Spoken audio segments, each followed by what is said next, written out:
네, 안녕하세요. 오늘 저 통화금융통계 이해라는 주제로 여러분들께 말씀드릴 한국은행 경제통계국의 전 금융통계팀에 근무하고 있는 방중건 차장입니다.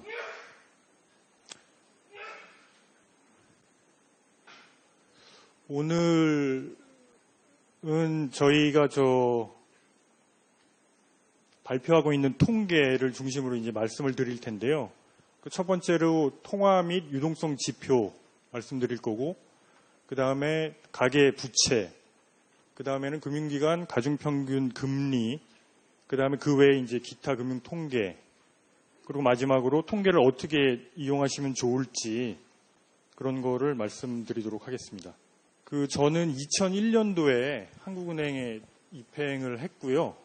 그래서 국제국, 조사국, 그 다음에 뭐 지점도 갔다 왔고, 그리고 경제통계국에서 GDP 통계를 담당을 하다가 파리에 그 OECD라고 있습니다. 경제협력개발기구.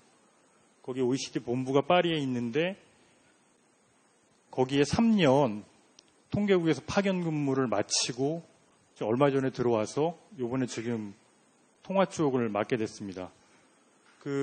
이따가 Q&A 시간에 오늘 강의 내용 말고도 혹시 뭐 한국은행에 대해서 궁금하신 점이라든지 아니면 뭐 국제기구는 뭐 어떻게 들어가면은 좋습니까? 뭐 거기 생활은 어때요? 뭐 이런 거 궁금하신 게 있으면 제가 Q&A 시간에 잠깐 좀 설명을 드리도록 하겠습니다.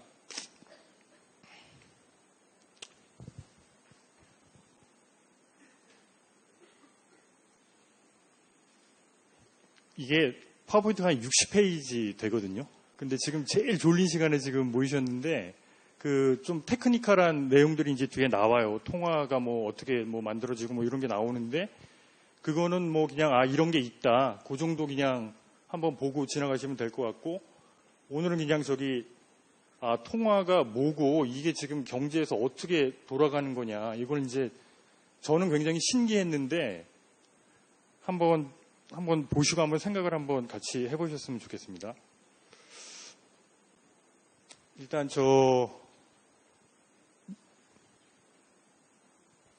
뉴스 보도를 하나 볼게요. 6월 통화량 증가세 소폭 확대, 전월비 0.7% 해서 한국은행이 8월 13일에 발표한 통화 및 유동성에 따르면 광의 통화, M2, 평잔, 무슨 얘기인지 잘 모르겠죠. 는 2,798조 8천억으로 전월 대비 0.7%, 전년 같은 달 대비 6.7% 각각 증가했다. 이런 이제 기사가 나왔는데, 이건 이제 보시면, 그랬나 보다. so what? 이렇게 되는 거죠. 왜냐면 2,798조라는데, 통화량이, 이게 그러면 무슨 의미냐? 내 돈도 아니고. 근데 이제 우리나라 이제 GDP 규모를 보시면 1년에 얼마인지 아마 잘 모르실 텐데 한 1,800조 정도 되거든요. 근데 지금 M2가 통화량이 GDP 규모보다 6월 말 현재 약간 그거보다 높다. 일단 이 정도만 기억을 하고 가시고요. 그다음 다음 거를 한번 볼게요. 옛날부터 뉴스를 보면 단기 유동자금이 어떻다 하고 그래서 이게 부동산 쪽으로 몰려서 부동산 가격이 오를 가능성이 있다. 이런 식으로 이제 많이 쓰는데 그것도 이제 통화 통계에서 나오는 거거든요. 여기 보시면 통계를 통해서 현금 통화가 108조 원, 요구불 예금이 어떻고 저축성 예금이 얼만데 요거를 다 합치면은 1,000조 원에 가깝다. 근데 이 돈은 어디 묶여 있는 게 아니고 어디 좋은 투자처가 생기면은 그쪽으로 옮겨갈 수도 있다. 그래서 이런 거를 단기 부동자금이라고 한다. 그런 건데 요거는 이제 한국은행이나 공식적인 정의가 있는 게 아니고요. 그 기자분들이 나름대로 요런 거는 쉽게 옮겨갈 수 있으니까 단기 부동자금으로 보겠다. 그런 거거든요. 일단 기사는 요 정도만 보고 넘어가시고 지금 이제 잘 이해가 이제 안 되실 거예요, 아마. 그래서 그러면 통화가 뭐냐? 화폐가 뭐냐? 그 기본적인 정의부터 한번 살펴보면 이게 통화, 화폐, 그 화는 이제 돈 할 때 그런 거고 폐는 이게 비단이라는 뜻이래요. 그러니까 옛날에 중국이나 이런 데서는 비단이 이제 돈으로 사용이 됐으니까 그래서 화폐라고 쓰는데 통화는 통이 이제 통한다 뭐 이런 뜻이잖아요. 그래서 뭐 유통된다 이렇게 돌아가는 뭐 그런 거에 더 방점을 둔 개념인데 뭐 화폐나 통화나 뭐 거의 동일하다고 보시면 되고 이제 영어로는 money라고 그러고 근데 영어 중에 이제 currency라고 하는 단어도 있잖아요. 그것도 이제 돈인데 그거는 이제 현금 그 지폐하고 동전하고 합친 거 이제 이런 거를 currency라고 해서 그게 이제 화폐보다는 그게 개념 범위가 작을 텐데 그럼 돈이라고 하려면 어떤 게 돈이냐, 어떤 게 money냐 할 때는 먼저 교환의 매개로 쓸 수 있어야 되는 거죠. 제가 돈을 주면 뭐를 제가 이제 받는 거죠. 그 다음에 가치 저장. 이거는 뭐냐면 제가 돈을 1,000을 은행에다가 예금을 해놓으면 10년 뒤에도 그냥 1,000은 1,000이잖아요. 1,000을 받는 거잖아요. 물가가 뭐 크게 오르지 않는 한 1,000을 저는 그대로 이제 받는 거예요. 그 다음에 회계 단위는 뭐냐면 예를 들면 자동차 한 대가 얼마냐? 그럼 뭐 1,000만 원이다. 이렇게 그렇게 특정을 지을 수 있다는 거죠. 근데 옛날에는 쌀 같은 거가 이제 돈으로 쓰였잖아요. 근데 일단 쌀 교환의 매개로 쌀을 썼다. 네, 썼죠. 근데 이제 조금 불편했겠죠. 이렇게 뭐 메고 다니고 무겁고 가치 저장으로도 썼느냐? 네, 썼죠. 그 쌀을 이제 창고에다 놓는 거죠. 뭐 보관 비용은 들겠지만 10년 뒤에 뭐 쌀 꺼내서 먹으면 되니까. 근데 이제 문제는 그동안 이제 쌀값이 이제 변할 수도 있다는 거죠. 그 다음에 회계 단위로 쓸 수 있느냐? 네, 쓰려면 이제 쓸 수는 있죠. 예를 들면 자동차 한 대 얼마냐? 1,000만 원이다. 뭐 쌀 뭐 200가만이다. 뭐 이렇게 얘기를 하려면 할 수 있는데 이제 여기서 문제가 되는 거는 이게 쌀은 이제 가격이 이제 변동을 한다는 거거든요. 지금은 뭐 회계 단위로 쓸 때 자동차 한 대가 뭐 50가마니, 500가마니 이렇게 하는데 이제 한 10년 뒤에는 똑같은 자동차 가격은 1,000만 원인데 쌀값이 변하면 뭐 가마니 뭐 30가마니 뭐 이런 식으로 변할 수가 있다는 거예요. 그래서 이제 화폐랑 다른 건데 그래서 여기서 이제 암호자산 이제 비트코인이 이제 대표적인 것 같은데 이게 이제 코인이라는 이름을 갖고 있잖아요. 비트코인. 근데 그 코인이 진짜 돈 코인이냐? 교환의 매개로 쓸 수 있느냐? 그러니까 예전에 보면 이제 어느 커피숍이나 이제 피자집 이런 데는 비트코인을 주면은 내가 받겠다. 그래서 이제 표시도 해놓고 뭐 그런 것 같은데 이거를 아무 데서나 다 쓸 수는 없는 거죠, 사실.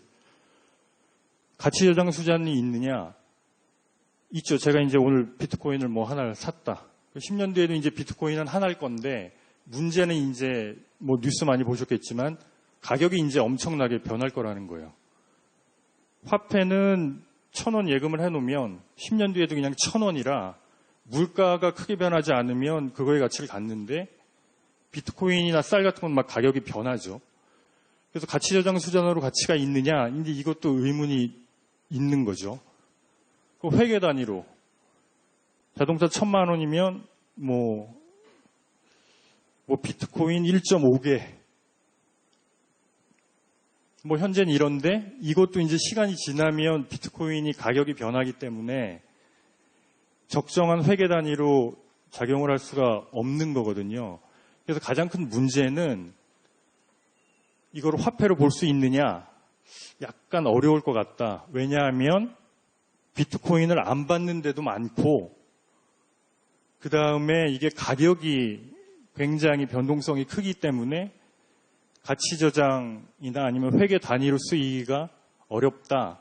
그래서 현재로서는 화폐로 보기가 좀 어려울 것 같다. 이런 건데 이제 이건 모르죠. 이제 암호자산이 지금 굉장히 막 발전을 하고 있어서 이게 나중에 가격이 안정적으로 되고 많은 사람들이 그걸 쓰기 시작한다. 그러면 이제 그때는 또 이제 새로운 국면이 열려서 중앙은행이나 이제 이런 데서도 아마 고려를 할 겁니다. 어떻게 할지. 근데 현재로서는 화폐로 보기 좀 어렵다. 그리고 이제 그런 게 있다고 그러더라고요. 비트코인 같은 경우에는 무슨 채굴을 한다고 해서 이제 다 캐가지고 이제 자기 거로 삼는데 이거를 채굴 할 수 있는 양이 지금 정해져 있다고 처음에 설계를 할 때. 그렇기 때문에 이게 가격이 변동이 심해도 어떻게 해볼 수가 없는 거예요. 예를 들면은 가격 변동이 크면 공급량을 늘리면 그럼 이제 가격이 좀 떨어지거나 할 텐데 그건 아예 공급량이 처음부터 정해져 있어서 가격 변동성을 어떻게 어떤 통제기관이 완화하기가 굉장히 어렵다. 뭐 그런 문제들이 있습니다. 통화로 보기에. 그래서 지금 한국은행법에는 어떻게 돼 있냐면 47조를 보면 화폐 발행권은 한국은행만이 가진다. 화폐 발행권은 한국은행이 가진다. 한국은행도 가진다가 아니고 한국은행만이 가진다. 48조를 보면 한국은행이 발행한 한국은행권은 법화로서 모든 거래에 무제한 통용된다. 이렇게 지금 법에 정해져 있는 거거든요. 근데 법이라는 거는 국회에서 만들잖아요. 근데 국회는 뭐 저희가 뽑은 국회의원들이 국민의 대표자들이 가서 이제 법을 만드는 건데 그 법에 이제 이렇게 규정을 해놨어요. 이거는 이제 모든 국민들이 이거를 동의를 해서 이 문구에 합의를 했다. 이제 이렇게 이제 전제가 되는 거예요. 근데 이제 화폐라는 게 이제 여기서 저는 이제 되게 신기한데 이게 사실은 뭐 밥을 먹고 물건을 사면 돈을 주는데 이거 사실은 종이 쪼가리잖아요. 근데 왜 그거를 받죠? 이 사람이? 그냥 단지 종이 쪼가리에 불과한데.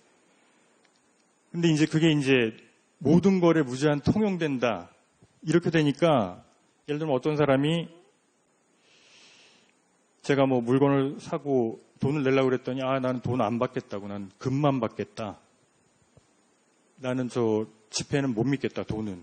뭐 그럴 수도 있죠. 그럼 알겠다고. 그럼 저는 이제 딴 사람한테 가서 이제 돈 내고 뭐 사면 되는 거예요. 근데 이 사람은 금만 받겠다고 하면 계속 이거를 고집을 하면 물건을 아마 장사를 못 할 거예요.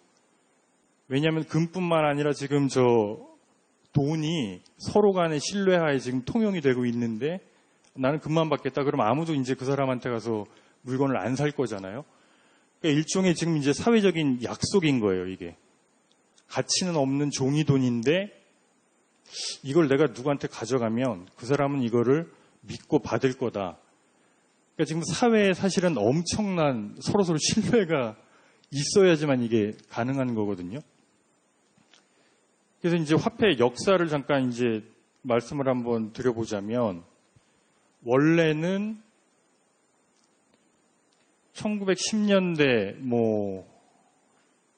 1900년대 초에는 종이돈을 가지고 중앙은행에 가면 금으로 바꿔줬잖아요. 금으로 이제 퇴환을 해줬어요. 그래서 예를 들면 미국 1달러를 가지고 FRB에 가면 금을 요만큼 준다. 그리고 영국은 또 자기들이 정해요. 1파운드를 갖고 오면 금을 요만큼 준다. 이걸 이제 각 나라별로 정했어요. 그러면 이제 어떻게 되냐면, 미국은 1달러에 요만큼, 영국은 내가 가져가면 1달러에 요만큼. 그럼 이제 국가 간의 이제 환율이 거기서 이제 정해지는 거예요.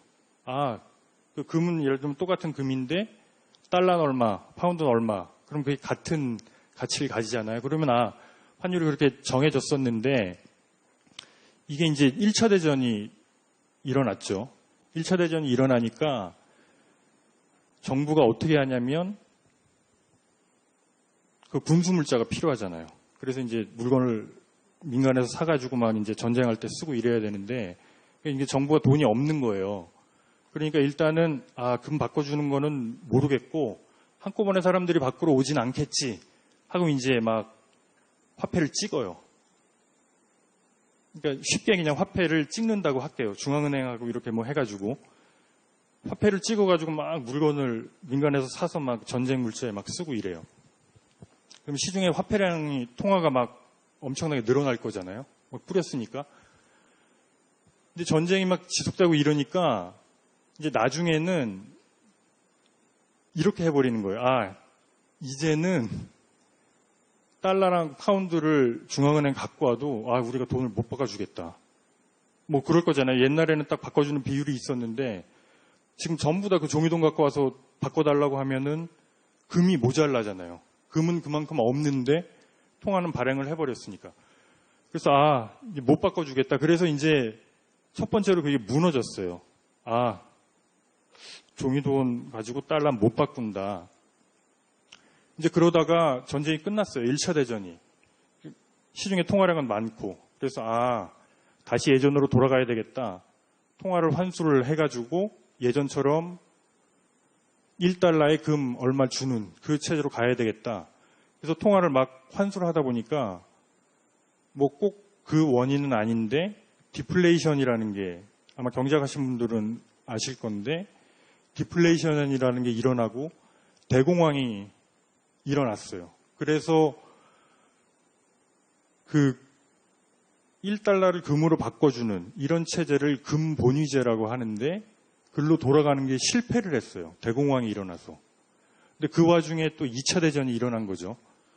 그래가지고 막 통화체제 또 막 돈 발행해서 뭐 전쟁 물자로 쓰고 이렇게 지나다가 2차 대전이 끝났어요. 그러니까 지금 이제 영국하고 미국 이제 승전국이 됐죠. 그래서 1944년에 뭐를 하냐면 그동안 너무 혼란스러웠다.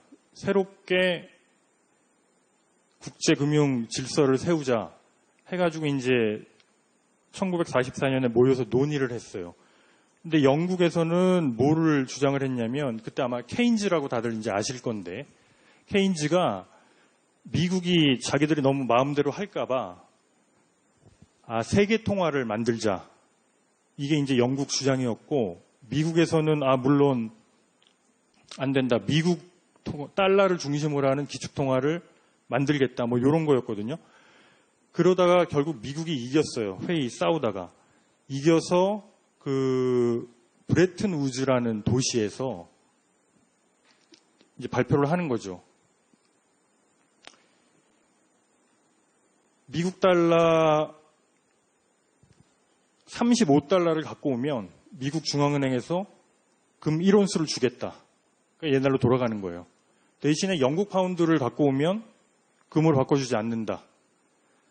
영국 파운드로 영국 사람이 미국 달러를 사가지고 FRB에 오면 중앙은행에 오면 그거는 바꿔주겠다. 그러니까 미국 달러만 금으로 바꿔주겠다. 이렇게 자기들이 정한 거예요. 합의라는 명목 하에. 근데 그게 가능했던 이유는 뭐 미국이 경제력이 엄청나게 크잖아요. 거기다가 그 당시에 세계 금 보유량의 한 70%를 미국이 갖고 있었던 거예요. 그러니까 다시 금으로 바꿔주는 금본위제로 갈 수가 있었던 건데 대신에 이제 미국 달러 중심으로 가겠다. 이렇게 된 거죠. 그리고서는 그때 이제 IMF하고 월드뱅크라는 거를 같이 설립을 했어요.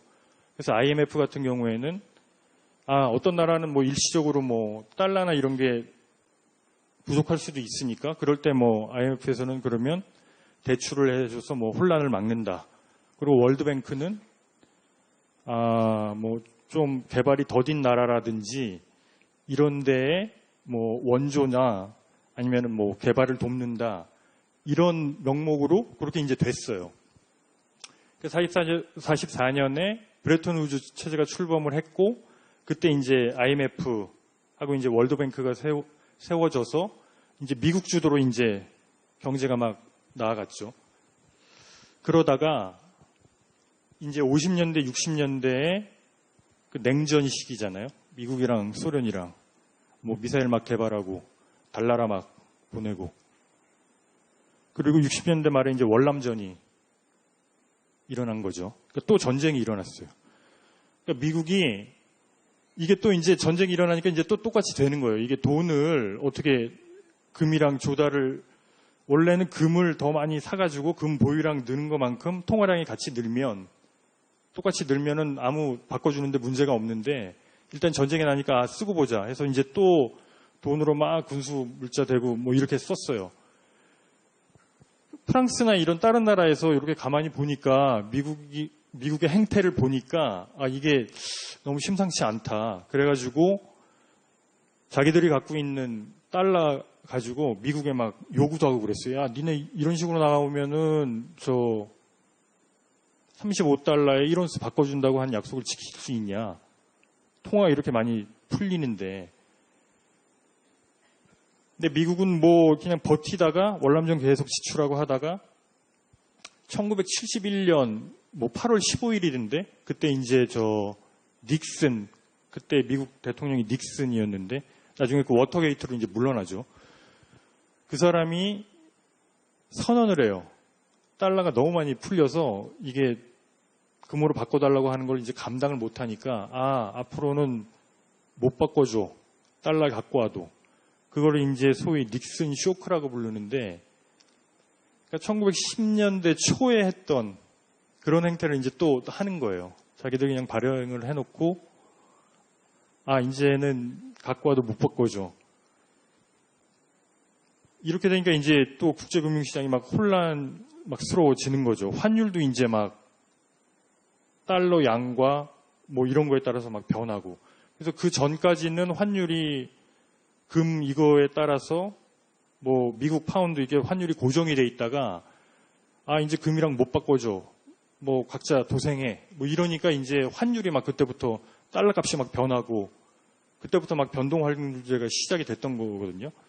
그래서 혼란기에 있다가 그 키신저라고 미국의 굉장히 유명한 국무장관인데 그 사람이 사우디아라비아랑 협상을 해가지고 사우디아라비아가 이렇게 선언을 하게 했어요. 그러니까 닉슨 쇼크가 1971년인데 그 이후에 이제 달러가 지위를 잃고 있다가 1975년에 사우디아라비아가 이제 이렇게 선언을 해요. 앞으로 우리한테 원유를 사갈 사람은 달러만 갖고 와라. 달러 외에는 안 받겠다.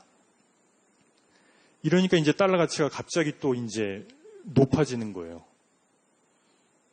예전에는 뭐 어차피 저 금으로도 못 바꾸는데 달러 갖고 있어봐야 뭐해 이랬다가 이제는 석유를 살려면은 꼭 달러가 있어야 되는 거예요. 그러니까 이제 각국이 달러를 막 보유를 하려고 하고 그러니까 달러 가치가 올라간 거죠. 그래서 달러가 여전히 지금 세계에서 무슨 무역 결제나 이런 지금 기축 통화로서의 지위를 유지하고 있습니다. 그러니까 예전에는 금에 의존을 했다가 그게 안 되니까 사실은 이제 석유에 이제 기댄 거죠. 석유 결제. 근데 그러다가 저 얼마 전에 기사를 보니까 지금 이제 트럼프가 뭐 열심히는 하는 것 같은데 뭐 이렇게 지금 경제가 막 되게 미국 경제 불안정하잖아요. 그래서 각 나라들이 지금 뭘 하기 시작했냐면 금을 사기 시작했어요. 금. 그래서 아마 기사들 보셨을 건데 요새 이제 금값이 뭐 30% 올랐다, 40% 올랐다. 그게 이제 개인들도 이제 금을 많이 사겠지만 투자 목적으로 각 중앙은행들도 달러 말고 이제 금을 막 사모으기 시작을 했어요. 통계를 보니까 지금 6월 말 현재 어떻게 돼 있냐면 미국이 한 8,000톤 정도 갖고 있고 독일이 3,300톤, IMF가 2,800, 그 다음에 중국이에요. 중국이 한 2,000톤 가지고 있거든요. 그러니까 현재는 미국이 한 4분의 1 정도 갖고 있는 거예요. 일본이 한 750, 저희는 100톤 갖고 있어요. 100톤.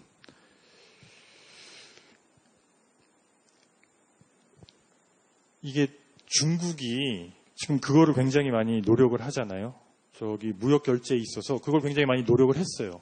결제를 달러 말고 우리 위안화로 결제하자. 그러니까 자기네 통화를 세계 통화로 만들어 보고 싶어서. 근데 지금 다른 나라들이 지금 잘 안 듣고 있잖아요. 그래서 위안화 결제 비용이 그렇게 높지 않아요.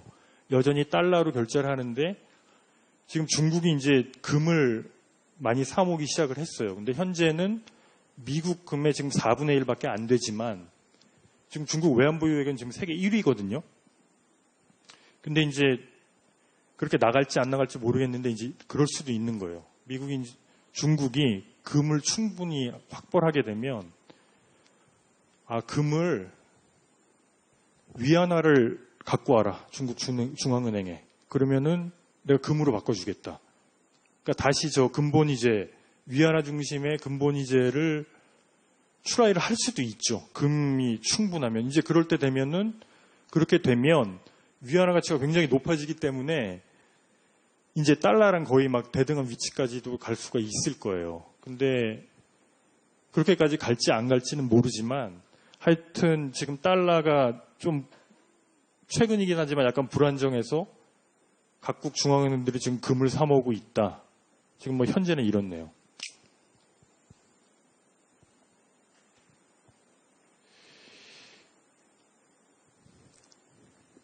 그래서 종이 쪼가리지만 서로 간의 합의에 의해서 믿고 쓴다. 그 현재 전 세계가 그렇게 쓰고 있다. 근데 중국이 언제 나중에 뭐 갈지는 모르겠다. 지금 그런 거죠. 화폐는 뭐 이렇겠죠. 화폐가 있어야지 뭐 거래 원활하게 되고 그래서 혈행 역할을 하는데 통화량은 뭐냐? 그 화폐 양이 얼마냐? 뭐 글자 그대로 그런 거죠. 요거 아마 경제학도나 뭐 이렇게 보신 적이 있을 건데 MV는 PY다. 이게 뭐냐면 P가 이제 물가잖아요. 이게 생산량이고 이게 통화량이고 화폐 유통 속도인데 이거를 이제 설명을 드리면 그러니까 예를 들면은 P가 100원이다. 생산량이 5개다. 그러니까 통화량이 지금 100밖에 없다. 100이 있다. 그러면은 지금 저 오른쪽은 500이잖아요. 100원짜리가 5개 있으니까. 근데 왼쪽은 지금 통화량이 100이 있어요. 그럼 이 500이 거래되려면 그 통화 유통이 어떻게 돼야 되냐면 한 5번은 그게 돌아야 돼요. 돈이. 뭐 한 번 샀다가 들어왔는데 얘가 뭐 은행에 예금을 했는데 이걸 또 B가 대출을 받아서 또 사고 이렇게 한 5번은 돌아야지 이 식이 맞는 거거든요. 그래야지 이제 경제가 원활하게 돌아간다. 이건데 그래서 이제 이거를 나중에 이제 좀 풀어보면 대충 이런 거예요. 통화량 증감, 뭐 3% 증감, 뭐 화폐 유통 속도는 그대로, 물가 1% 증가, 뭐 GDP 2% 증가, 뭐 이렇게 이제 대충 증감률로 하면은 그게 대충 이제 맞는 건데 이 식을 두고 이제 굉장히 많은 논란이 있는 거죠. 굉장히 많은 논란이 있죠. 어떤 경제학자는 뭐 화폐 수량설, 뭐 통화론자 이런 거 다 들어보셨을 건데 어떤 사람들은 죄송합니다. 어떤 사람들은 통화량을 늘리면 통화 유통 속도라는 거는 거의 뭐 안 변할 거고 사람들이 뭐 돈 꺼냈다 뺐다 쓰는 속도가 뭐 빨라지거나 느려지거나 이게 단기간에는 일어나지 않을 거기 때문에 요거는 일정하다. 통화 유통 속도는. 그렇기 때문에 통화량을 늘리면 요쪽에 이제 영향을 준다. 근데 이제 이것도 막 나뉘는 거죠. 어떤 사람들은 물가만 오른다 그러면 통화량이 늘면 또 어떤 사람들은 아니다. 통화량을 늘리면 이자율이 떨어질 거고 그러면 사람들이 투자를 많이 하고 그럴 거기 때문에 물가뿐만 아니라 생산량도 늘 거다. 이런 사람들도 있고 어떤 사람들은 통화량이라는 거를 그렇게 마음대로 조절을 할 수가 있는 거냐? 이쪽에서 대출을 받거나 사람들이 그런 수요가 있어야지 이게 통화량하고 같이 움직이는 거지. 뭐 돈만 뿌린다고 해서 자동적으로 이쪽에 생산량이 느느냐? 이렇게 주장하는 사람들도 있고 여기 이제 굉장히 많은 이론들이 있는 거죠. 근데 이제 기본적으로 그거는 동의들은 하는 것 같아요. 이 통화량하고 이 물가하고 연관이 있다. 통화량이 늘면 물가가 어느 정도 늘지는 모르겠는데 아마 물가가 올라가긴 올라갈 거다. 여기서 그 얘기를 잠깐 한번 해볼까요? 독일에 아마 많이 보셨을 텐데 1차 대전 끝나고 빵 한 덩어리 사는데 수레로 지고 간다. 완전 하이퍼 인플레이션이라고 그러죠, 그거를. 나무 사는 게 너무 비싸가지고 그냥 돈 태우는 게 낫다. 그래서 돈으로 불 지피고. 그런 게 왜 벌어졌느냐. 지금 아르헨티나도 지금 물가 오르고 있잖아요. 막 30%씩 오르고. 얼마 전에 한 2, 3년 전에 베네수엘라 또 몇천 프로 오르고. 그 전에 무슨 짐바브웨라고 아프리카에 있는 나라인데, 거기 무가베 대통령이라는 사람이라는데, 몇억 배 오르고, 인플레이션. 그걸 하이퍼 인플레이션, 초 인플레이션이라고 그러는데, 일단 독일 상황만 한번 얘기를 해볼게요. 이게 이제 1차 대전 얘기로 돌아가는데 1차 대전 때 독일이 졌잖아요. 졌는데 이제 물가가 올랐는데 이제 일반적으로는 어떻게 얘기하냐면 그 전쟁 배상금 때문에 연합국이 전쟁 배상금을 너무 많이 독일한테 물려가지고 독일이 그거 갚느라고 통화를 발행해서 그러니까 물가가 10억 배 올랐거든요. 3년 동안 그렇게 올랐다. 이렇게 이제 일반적으로 얘기를 하는데 저는 이제 그건 잘 모르겠어요. 그 전쟁 배상금 규모가 어느 정도였냐면 1년 GDP 있잖아요. 그거의 한 2배 정도였대요. 그러니까 2년치 GDP. 그걸 이제 전쟁 배상금으로 독일한테 물렸는데 그거 가지고 물가가 1억 배 오르는 게 좀 납득은 잘 안 되거든요. 사실 전쟁 배상금 가지고만 얘기를 하기는. 그래서 그때 무슨 일이 있었냐면 전쟁에서 졌어요. 독일이. 졌는데 파리에 가면 베르사유 궁전이라고 있잖아요. 거기 가면 이제 거울의 방이라고 거울들이 있는 유명한 방이 있는데 거기서 이제 베르사유 조약을 맺는 거죠. 그래서 독일한테 니네 전쟁 배상금을 내놔라. 대신에 독일 마르크화 말고 파운드나 달러로 내놔라. 이제 이렇게 요구를 한 거예요. 근데 이제 이게 이건 잠깐 딴 얘기인데, 왜 베르사유 거울의 방에서 했느냐, 1800년대 후반에, 독일하고 프랑스하고 전쟁을 했어요. 이게 한자로 보불전쟁이라고 하는데, 거기서 독일이 이겼어요. 그래가지고 독일이 베르사유 궁전 거울의 방에서 똑같이 프랑스랑 전후 조약을 맺은 거죠. 그래서 프랑스한테 니네 전쟁 배상금 얼마를 내라. 그러니까 프랑스 입장에서는 되게 굴욕적인 거죠. 베르사유 궁전 자기들의 자랑인데 거기서 이제 독일한테 그런 거를 한 거고, 그때 이제 보불 전쟁 때 독일이 이제 그것도 한 거예요. 알사스 로렌 프랑스에 있는 땅을 내놔라. 그래서 이제 그걸 뺏어가고. 그게 이제 마지막 수업이라고 알퐁스 도데 소설 보면 거기서 어느 땅이 이 말 썼다 저 말 썼다 바뀌잖아요. 그게 이제 알사스 로렌 지방인데 그거를 내놔라. 그래서 독일이 이제 뺏어간 거예요, 그때. 알사스 로렌이 어디냐면 독일하고 프랑스 이제 국경 부근인데 거기 1664라고 요새 아마 맥주들 좀 드시는 것 같은데 그게 이제 프랑스 맥주로 나오잖아요. 크로넨버그 프랑스 맥주로 나오는데 그게 사실은 알사스 로렌에서 생산이 되는 거예요. 그래서 사실은 그걸 프랑스 정통 맥주라고 보기는 어렵고 사실 독일 맥주인 거예요. 그게 바로 독일하고 붙어 있는 거거든요. 1664는 뭐냐? 그게 이제 맥주 회사가 설립된 연도래요. 제가 왜 이 얘기를 하고 있는지 모르겠는데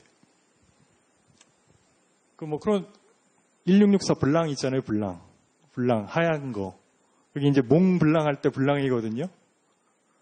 몽블랑은 하얀 산, 높은 거 이런 건데 다시 돌아가야죠. 어디까지 왔지? 그래서 하여튼 베르사유 조약을 했어요. 해가지고 이제 독일한테 이제 배상금을 내라. 마르크 말고 저기 달러나 파운드로 내라. 니네 2년치 정도 되는 GDP 그거를. 근데 전쟁 배상금이라는 게 갚으려면 어떻게 해야 되죠? 어떻게 해야 되냐면 내가 막 독일에서 생산을 열심히 해요. 그래서 요만큼은 독일 국민들이 쓰고 나머지는 수출을 해야 돼요. 그죠? 수출을 해가지고 달러나 파운드를 받아와요. 그거를 독일 정부가 가지고 갚아요. 배상금으로. 이렇게 해야지 되잖아요, 원래는. 근데 그때 독일이 전쟁 나고 뭐 공장이고 뭐고 아무것도 없는데 완전히 피폐되어 있는 상황인데 그걸 어떻게 하겠어요? 그러니까 독일 정부가 어쩔 수 없이 돈을 또 찍어내는 거예요. 요거는 잠깐 설명을 드릴게요. 그 어떤 식으로 하냐면 독일 정부가 채권을 채권이 약간 어려운 개념인데 일단 들어만 보세요. 채권을 중앙은행에 발행을 하거든요. 그럼 중앙은행이 채권을 사요. 그럼 채권을 사는 대가로 돈을 줘야 되잖아요. 그러니까 돈을 빌려주는 거예요, 사실. 그래서 중앙은행이 독일 정부에 돈을 줘요. 그럼 독일 정부가 마르크를 갖고 있잖아요. 중앙은행이 찍어서 낸 마르크를 갖고 있잖아요. 이거 가지고 이제 예를 들면은 빚 갚으려고 막 해야 되는 거예요. 그때 뭐 달러나 파운드 이게 독일에 뭐 얼마 없었을 거지만 일단 뭐 시장에 들어가서 이제 그것 좀 사가지고 뭐 갚고 물건도 뭐 사가지고 뭐 팔아서 뭐 하고 어떻게든 뭐 갚아야 되니까 파운드로. 이러다 보니까 시장의 가뜩이나 저 파운드나 뭐 이런 게 적은데 독일 정부까지 빚 갚으려고 산다. 이러니까 막 환율이 막 올라갈 거잖아요. 예를 들면 뭐 한국으로 치면 1달러에 1,000원이면 샀었는데 지금 막 1,500원 줘야지 뭐 살 수 있는 거예요. 이런 식으로 막 환율이 막 올라가기 시작해요. 그러면은 독일에서 이제 수입을 해가지고 뭐 어떤 물자를 수입을 한다. 그러면 막 이제 수입 물가가 막 뛰기 시작하는 거예요. 그러니까 이제 물가가 이제 막 뛰기 시작하는데 통화는 계속 풀리고. 근데 이제 어느 글을 읽어보니까 이제 그런 것도 했다 그러더라고요. 독일의 그 아주 나쁜 자본가들이 달러를 사가지고 달러나 파운드를 사재기 비슷하게 환율이 계속 올라갈 것 같으니까 그런 것도 가속화했다. 뭐 그러는데 이런 거 가지고 물가가 10억 배가 올라? 그러니까 뭐 그 정도, 그러니까 그 정도라고 그러더라고요. 이렇게 맥주를 먹을 때 10억 배면은 이게 맥주를 시킬 때 한꺼번에 한 5잔 이렇게 시킨대요. 내가 먹을 거를. 왜냐하면 한 잔을 마시고 두 번째 잔 시키러 가는 동안 이게 가격이 올라가 있으니까 아예 좀 김이 빠져도 5잔 한꺼번에 놓고 저 김 빠진 거 먹겠다.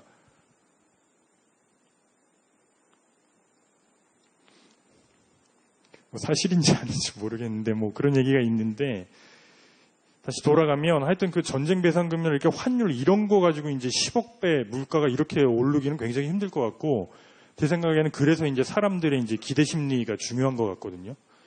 이게 물가라는 게 이게 오를 거다 싶으면 빨리 뛰어가서 산다고요, 사람들이. 아, 이거 내일 되면 오를 것 같은데. 그러니까 모든 사람들이 가서 그렇게 사기 시작하면 이게 물가가 거절없이 이제 오르기 시작하는 거거든요. 그러니까 예전에 저 튤립 버블이라고 저 네덜란드 이제 버블 얘기할 때 하는 건데 그것도 그때 그 튤립 한 뿌리에 예를 들면 뭐 1달러였는데 이게 이제 오를 거라고 생각을 하니까 뭐 누가 와서 이제 2달러 이거 계속 오를 것 같은데 그러면 막 달려들어서 막 사잖아요. 그래서 양파가 아니라 그 튤립 한 뿌리 가격이 굉장히 높아지고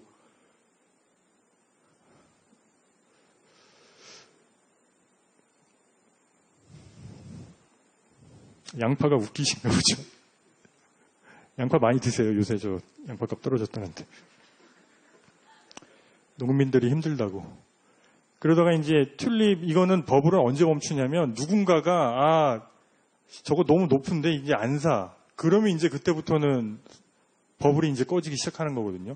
이런 식으로 이런 사람 심리 때문에 물가라는 게 야 이거 내일도 오를 것 같고 빵값이 모레도 오를 것 같고 이러면 이게 걷잡을 수 없이 막 오르는 저는 이제 그런 기대 심리 때문에 이게 그렇게 막 1억 배, 2억 배 막 이렇게 오른 것 같아요. 그래서 이 물가 심리를 잡는 게 이제 굉장히 중요한 거죠.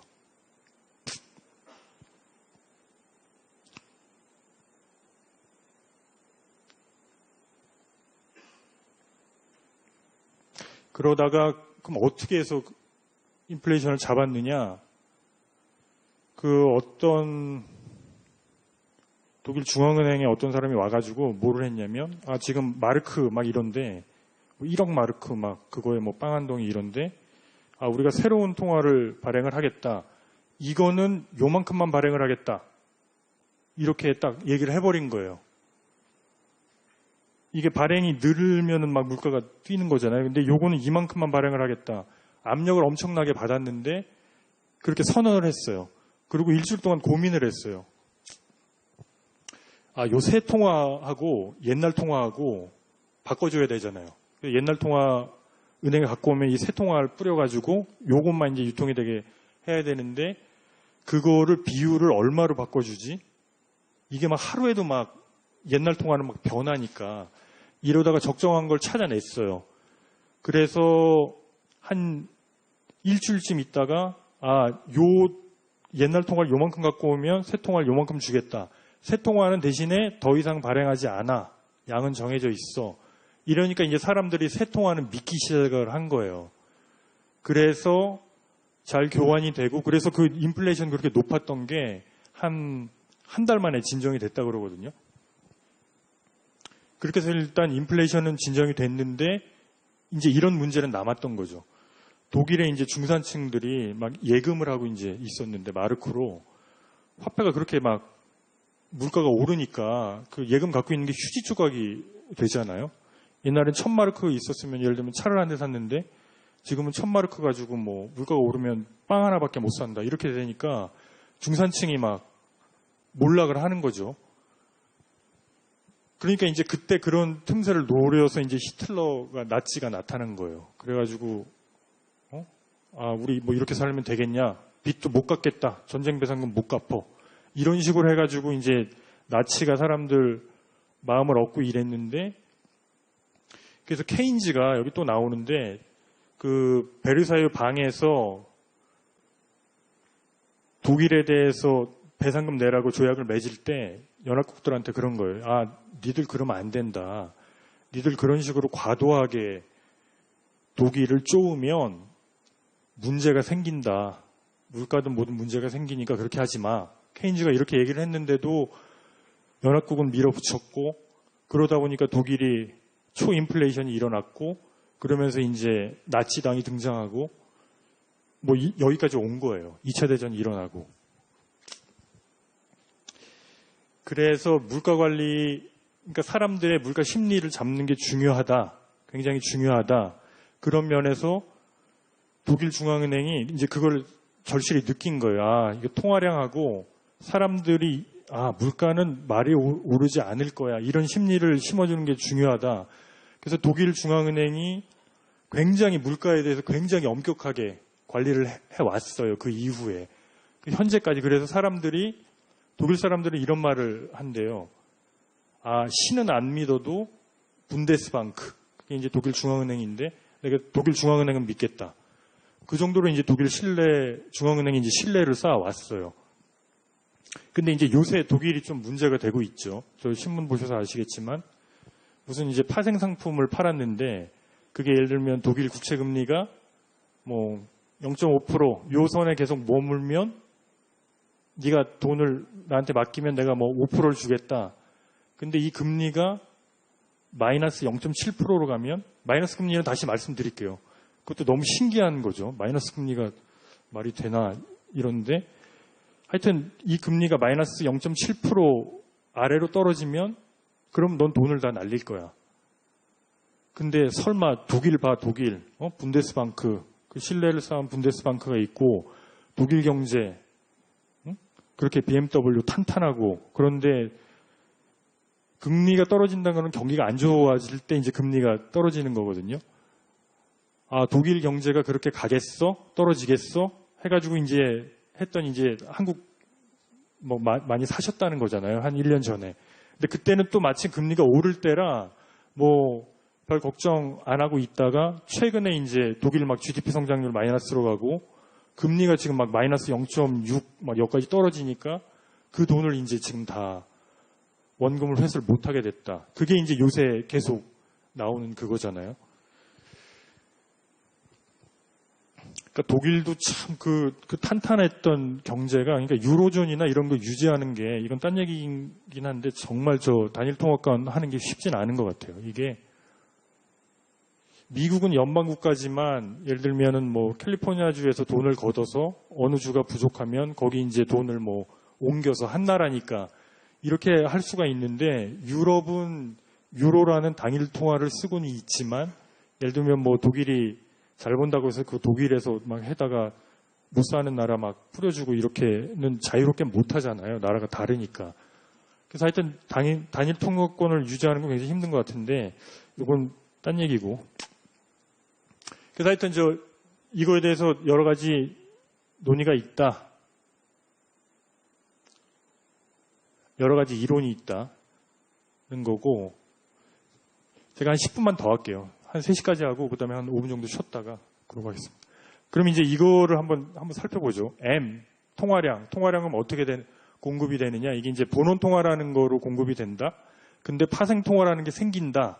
그게 뭐냐면, 본원 통화라는 건 이제 쉽게 얘기하면 중앙은행이 이제 돈을 뿌리는 거예요. 누가 이제 나한테 와가지고 개인이, 그러니까 제가 중앙은행에 가서 빵을 팔아요. 그럼 중앙은행이 저한테 이제 빵값 100원을 줘요. 그럼 이제 일단은 중앙은행에서 저 민간한테 이제 돈이 나온 거죠. 100이라는 게. 그러면 통화량은 100만 느느냐? 그게 아니라는 거예요. 이게 뭐냐면, 한국은행이 저한테 빵 해가지고 100을 줬죠. 100원을 빵값으로. 그럼 저는 그걸 뭐 하냐면, 한 10은 뭐 어떻게 될지 모르니까 장롱에 넣어놓고 나머지는 저금한다 이럴 수도 있지만, 일단은 그거를 다 저금을 한다고 가정을 하고, 제가 다 그걸 저금을 해요. 아니면 제가 그거 뭐 받은 걸로 뭐 딴 걸 쓸 수도 있죠. 근데 받은 사람도 어차피 뭐 장롱에 넣지 않는 한 저금을 할 거잖아요. 은행 가서. 그러면 그 돈 100이 은행에 생겨요. 근데 이제 은행은 어떻게 생각을 하냐면, 요 100은 사실은 제가 가서 은행 가서 달라고 하면은 줘야 되는 건데, 얘가 과연 올까?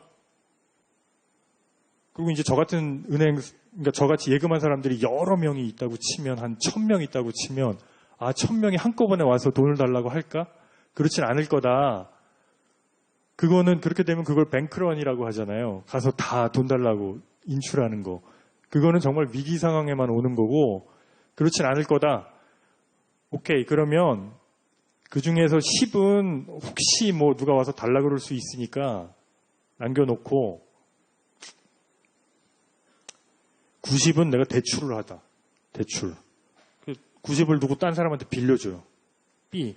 그럼 B는 그 90을 가지고 어떻게 하냐면, 뭐 장롱에 넣어둘 수도 있지만 그건 없다고 치고, 그거를 뭐 어딘가 쓸 거예요. 대출 받아서. 집을 사는데 쓴다든지. 그러면 그 돈이 그 집주인한테 넘어가잖아요. 그럼 그 집주인은 장롱에 넣지 않는 한 그걸 또 은행에 넣을 거예요. 90을. 뭐 그 돈을 쓸 수도 있죠. 그래도 그거 받은 사람도 어차피 은행에 넣을 거잖아요. 장롱에 넣지 않는 한. 그러면은 90이 은행으로 다시 들어와요. B은행으로. 그럼 B은행은 또 무슨 생각을 하냐면, 요거 당장 90 내놓으라고 나한테 안 할 거다. 확률 뭐 비슷하게 계산을 해가지고 난 9만 남겨놓고 81을 또 다른 사람 C한테 대출을 해요. 그럼 이 사람은 또 대출 받은 사람은 또 쓰는 거죠. 그거를. 또 쓰면은 이게 돌아다니다가 장롱에 들어가지 않는 한 어느 순간에 또 은행에 들어가서 예금이 돼 있을 거잖아요.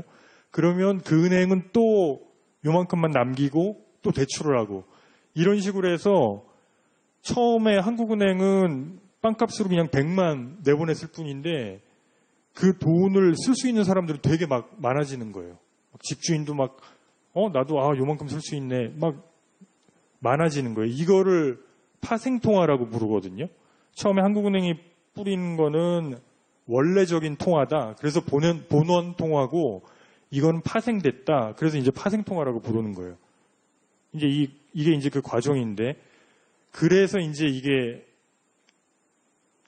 굉장히 신기한 건데, 본원 통화, 한국은행은 100만 처음에 뿌렸는데 이게 막 불어나가지고 결국은 1000만큼 지금 생긴 거예요. 돈이. 사람들이 쓸 수 있는 돈이. 예금이. 이거를 이제 몇 배가 곱해지냐? 100인데 지금 1000이 됐잖아요. 그럼 통화 승수가 지금 10배가 되는 거예요. 10배.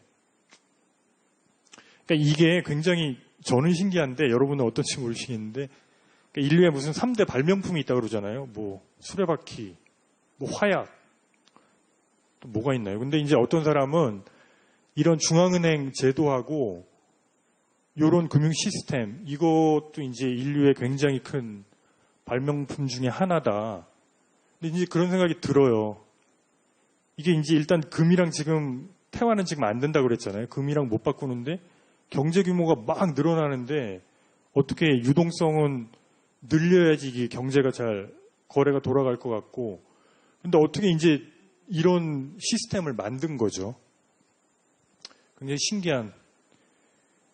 근데 여기서 이제 지급준비금, 그러면 은행이 얼만큼 남겨놓고 대출할 수 있느냐, 이거는 은행이 막 확률 계산하는 게 아니고 중앙은행이 딱 정해줘요.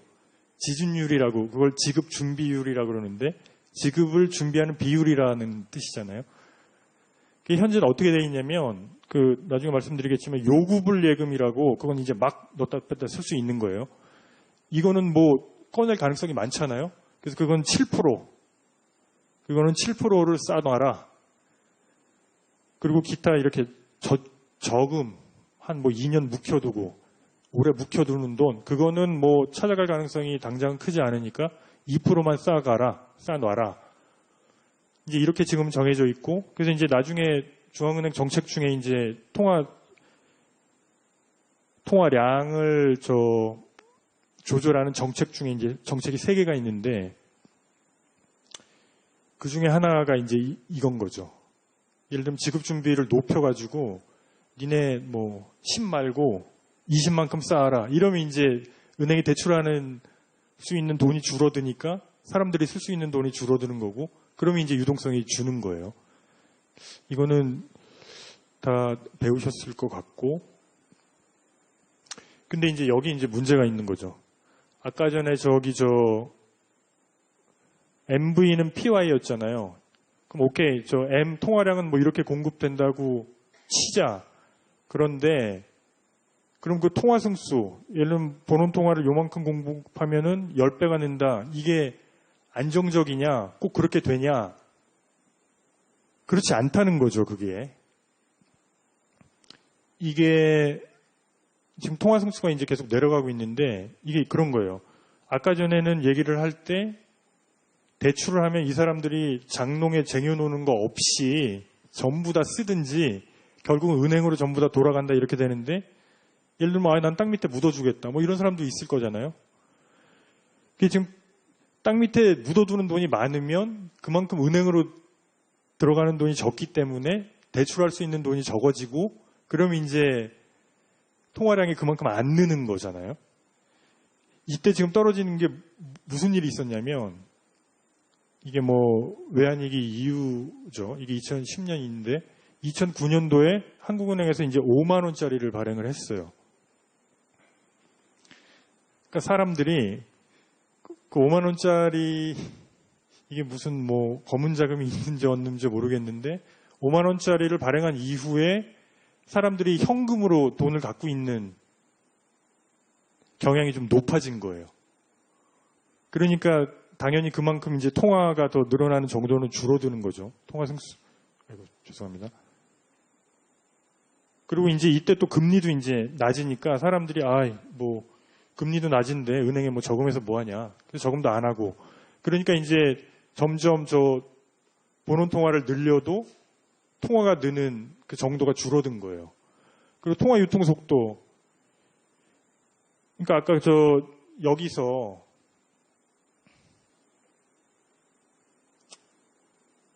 여기서 볼게요. 여기서 지금 보니까 MV는 PY라고 그랬는데 이 지금 통화량 느는 게 이게 지금 확실하지 않다. 중앙은행이 이만큼 늘리면은 통화가 이만큼 늘어야 되는데 그 민간이 뭐 현금을 나 얼마큼 보유하겠다 이거에 따라서 통화량이 그만큼 느는 것 같지 않은데 근데 이게 지금 불분명한 거죠. 그 다음에 통화 유통 속도. 사람들이 돈 쓰고 하는 게 돈 넣었다 뺐다 이 쓰는 게 뭐 일정하다고 그랬는데 보면은 통화 유통 속도도 일정하지 않은데 실증적으로 해보니까 그러니까 막 금융상품이 막 이것저것 막 나오고 하면은 예금에 있던 것보다는 막 돈 들어가는 속도 이런 게 막 도는 속도가 이제 달라진다는 거죠. 그럼 부위도 지금 일정하지 않은데 그리고 이제 요구불 예금 회전율이라는 게 있는데 이건 넘어갈게요. 이것도 통화 유통 속도에 관련이 되는 거거든요. 얼마나 이게 월중 지급액이잖아요.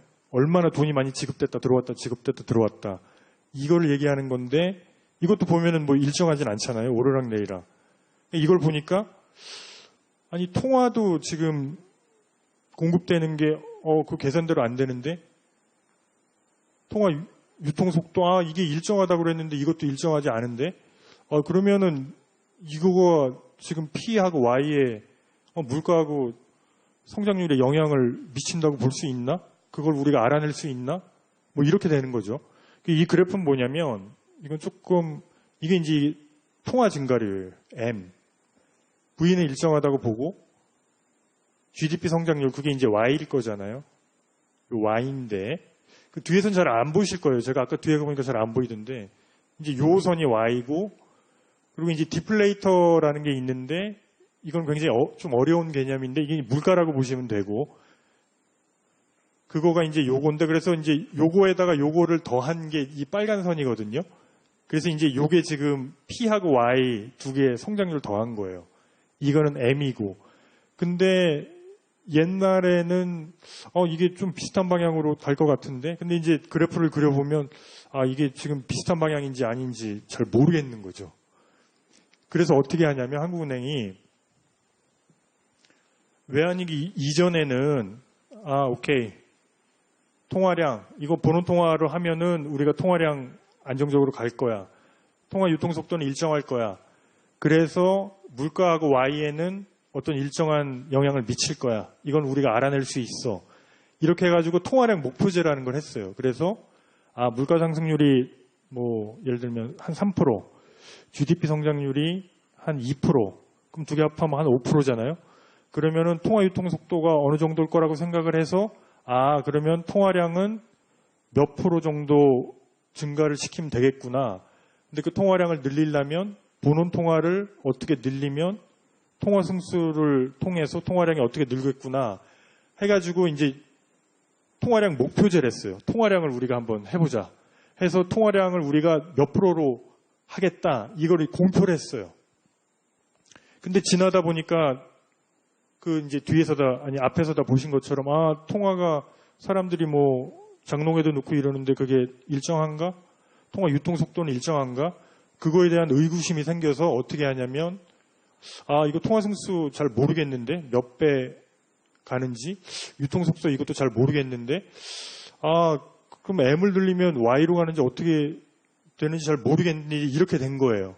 외환위기 이제 막 겪고 이러면서 그래서 이후에 어떻게 됐냐면 물가 안정 목표제라는 거를 이제 하게 됐는데 이건 뭐냐면 통화량을 몇 프로에서 몇 프로 이걸 공표하는 게 아니고 사실은 그렇게 하는 이유는 중앙은행의 정책의 목표는 물가 안정이잖아요. 물가 안정인데 그렇게 통화량을 타겟팅하지 말고 그냥 차라리 물가 상승률을 우리가 몇 프로에서 몇 프로로 유지하겠다. 이거를 공표를 하자.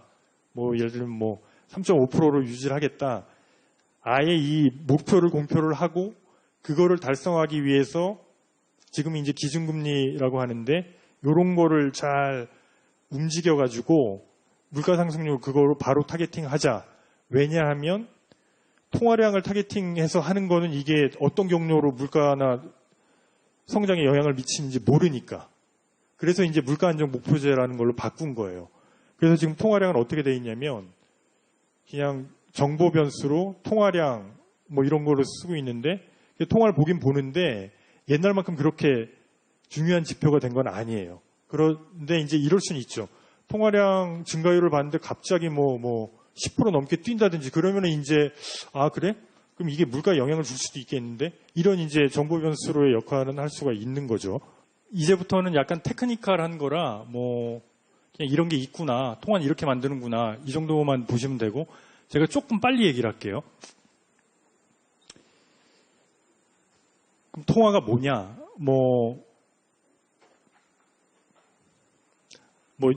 이거는 나중에 설명을 드릴게요. 그러니까 예를 들면 이런 거죠. 제가 뭐 주식을 갖고 있는데, 삼성전자 주식을 갖고 있는데, 이게 통화냐? 뭐 그렇게 생각을 할 수도 있죠. 왜냐하면 삼성전자 주식은 팔면은 제가 현금화해서 쓸 수 있잖아요. 그럼 통화냐, 이거는? 아니면 제가 사채를 쓰고 있다. 이거 통화냐? 아니면 뭐 개에 들었다. 이거 통화냐? 뭐 그런 거를 이제 판단을 하는데, 어떤 건 통화고 어떤 건 아니다. 그거를 어떻게 하냐면, 그거를 이제 IMF에서 이렇게 매뉴얼을 내요. 그래서 요런 거는 통화로 봐서 이걸 M1, 그 M이 money겠죠. 하고 요거는 M2, 요런 걸로 하는데 그 기준은 뭐냐? 유동성이라는 거하고 가치 저장 기능이다. 유동성을 봐서 통화인지 아닌지 판단을 해라. 근데 유동성은 뭐죠? 내가 그거를 현금으로 바꿨을 때 손해를 보느냐 안 보느냐. 손해를 안 보면 유동성이 아주 높은 거고, 그리고 빨리 바꿀 수 있으면 유동성이 높은 거죠. 근데 예를 들면 제가 집밖에 없다. 근데 집 하려면 오래 걸리잖아요. 그거는 유동하려면 굉장히 오래 걸리는 거예요. 유동성을 판별을 해가지고 통화지표를 만들자. 근데 요거는 설명을 드릴게요. 왜냐하면 요거는 이제 신문 보시다가 굉장히 많이 나오실 건데, 원계열하고 계절조정 계열은 뭐냐면, 원계열은 그냥 그 숫자예요. 근데 이게 예를 들면 통화가 6월 달에 100, 그럼 그냥 그 숫자인데, 이게 이제 이럴 수가 있거든요. 그 기업들 같은 경우에는 뭐 반기에 자기들 뭐 재무 비율 같은 거 공시가 되니까 그때 이제 반짝 높여야 되잖아요. 좋은 회사인 것처럼. 그러면은 막 대출을 갑자기 확 줄여가지고 예금을 늘렸다가 6월 달에 뭐 반드시 그렇다는 건 아니고 대부분의 뭐 건전한 기업들이지만 6월 달에 확 높였다가 이제 7월 달 되면 다시 이제 빼가지고 이제 대출 받아가고 이렇게 되는 거거든요. 그럼 이제 패턴이 나타나는 거잖아요. 6월, 12월은 뭐 어떤 거는 숫자가 갑자기 확 올랐다가 빠진다. 이런 패턴이 나타나니까 이게 그러면은 이게 5월, 6월 비교하기가 그렇다. 그럼 매번 그런 패턴이 나타나는 경우에는 그거를 없는 걸로 하자. 평탄화하자. 추석 같은 거 9월에 있는데 그건 없으면 어떻게 되나? 추석이 없었으면. 그거가 이제 계절 조정을 했다는 거예요. 그 경제 가시는 분들 통계 보면은 그게 있잖아요. 추세가 있고 계절성이 있고 불규칙 변동이 있고 순환 변동이 있고 이렇게 4개가 있잖아요. 그 중에 이제 나머지 3개를 빼면은 뭐 추세가 나오고 뭐 이런 거잖아요. 근데 계절 조정은 하여튼 그런 식으로 이제 주기적으로 나타나는 거, 그거를 없다고 치면은 어떻게 되느냐, 요 숫자인 거거든요. 그 평자라고 말자는 뭐냐면, 이것도 마찬가지예요. 6월 30일 날이 말일인데, 뭐, 요렇게 하고 있다가, 그날 반짝 이게 올렸다가, 다시 7월 1일 날 뺀다거나, 이럴 수도 있잖아요. 어차피 6월 30일 기준이니까. 그게 말자니고, 평자는, 그런 일이 있을 수 있으니까, 평균적인 잔액을 보자. 그러니까 6월 1, 2, 3, 4, 5, 다 잔액을 내가지고 그걸 평균을 내요. 그러면 6월 달에 평균적으로 뭐 예금이 얼마 있었다. 이게 나오는 거잖아요. 6월 말은 반짝 예금이 오를 수도 있잖아요. 잠깐 뭐 증권 팔아서 넣었다가 그 다음날 뺄 수도 있으니까. 그래서 이제 그럼 평전으로 보자. 말자는 그런 게 있을 수 있다. 그 계절 조정 계열도 그 계절성이 있으니까 그거 빼고 보자. 이런 거라. 원계열은 어떻게 보셔야 되냐면 원계열은 원래 숫자잖아요. 그러면 금년 6월달 숫자를 5월달하고 비교하면 안 되고 금년 6월달 숫자는 추석으로 할게요. 추석 9월달 숫자는 8월하고 비교하면 안 되고 작년 9월하고 비교를 해야 되는 거예요. 작년 9월에 추석이 있다고 치면 그럼 뭐 동일한 조건이잖아요. 근데 계절 조정 계열은 뭐 그런 거 추석 없다 치고 뭐 이렇게 하는 거라 그거는 8월 9월을 바로 비교를 해도 되는 거예요. 그 평자 말자는 뭐 그런 거고. 그러니까 사실은 평자안이 더 좋은 거죠. 그 지표로 보기에는. 말자는 반짝할 수가 있으니까. 그래서 통화로 가면 이게 어떻게 되냐면, 그러니까 유동성을 보는 거예요. 그러면 제일 좁은 통화는 뭐냐? 현금. 당연히 현금 되죠. 요구불예금. 이게 이제 우리가 뭐 일반적으로 갖고 있는 예금이죠. 거기서 이제 월급 저기다 받고, CMA도 있지만 뭐 하여튼. 요구불예금. 말이 어려운데, 요구하면 지불한다. 이런 뜻이에요. 요구하면 지불한다. 그 다음에 수시 입출식 저축성 예금. 이거는 뭐 예금인데 이것도 이제 수시 인출이 가능한 거예요. 아무 제한 없이. 뭐 카드로 돈도 빼다 쓰고. 요까지는 좁은 의미의 통화다. M1이라고 하자. 그러면은 요건 뭐냐. MMF. MMF도 사실은 돈 이렇게 뽑아 쓸 수는 있는데 이게 제한이 있다고 그러더라고요. 요구불예금은 은행 가서 지금 달라. 그럼 바로 거기서 주는데 이거는 달라고 그러면 뭐 다음날 주던가 이런 제한이 약간 있어요. 그 다음에 2년 미만 정기예적금. 이제 정기예금이라 2년 동안 맡겨놓고 원래 못 찾는 건데 뭐 못 찾는 건 없잖아요. 가서 나 손해 좀 보고 찾겠다. 달라. 이러면 이제 이것도 내 돈이 되는 거죠. 수익주권, 이거 펀드 같은 거. 펀드에 내가 가입했다. 펀드 팔면은 내가 돈으로 쓸 수 있잖아요. 근데 이제 이거는 이슈가 있어요. 왜냐? 수익증권은 펀드에 가입을 했는데 이게 펀드가 시시각각 그게 변해요. 가격이. 내가 뭐를 샀느냐에 따라서. 그래서 이걸 통화지표로 놓는 거는 약간 뭐 문제라기보다 여기에는 이슈가 있고 그 다음에 시장형 상품 뭐 CD 양도성 예금 증서죠. 예금한 걸 뭐 양도할 수 있고 이런 거. 그 다음에 금융채 이건 채권이고 신탁 그 다음에 기타, 뭐, CMA. 요새 뭐 증권사 CMA 선전 많이 하는 것 같은데. 그 다음에 이제 외화 예수금. 이게 들어가는데 이거 약간 신기한 거예요. 현대자동차가 자동차 수출을 해가지고 달러를 받으면, 뭐 현대자동차가 이제 한국으로 달러를 갖고 왔죠. 근데 이것도 현대자동차가 뭐 원화로 바꿔서 쓸 가능성이 있으니까 이것도 일단은 통화로 잡자. 그래서 이제 요까지를 잡아서 요거를 M2라고 하자. 그런 거예요. 그 다음에 세 번째, 이거는 이제 2년 이상, 뭐 만기 10년짜리 뭐 이런 거 들었다든지, 그러면은 해약하고 내가 돈을 찾으면은 페널티가 더 크잖아요? 그러니까 뭐 유동성이 이거보다는 이제 약한 거죠. 손해를 보니까. 생명보험 계약준비금. 이거는 뭐냐면 생명보험이라는 게 내가 죽으면 돈 준다 이거잖아요. 그러니까 생명보험회사가 이제 그거를 막 계산을 해가지고 뭐 그렇게까지 하는지 모르겠는데 하여튼 개념상은 올해에는 뭐 내가 생명보험으로 얼만큼 지급을 할 수가 있다. 그러니까 내가 요만큼은 갖고 있어야 된다. 뭐 그거거든요.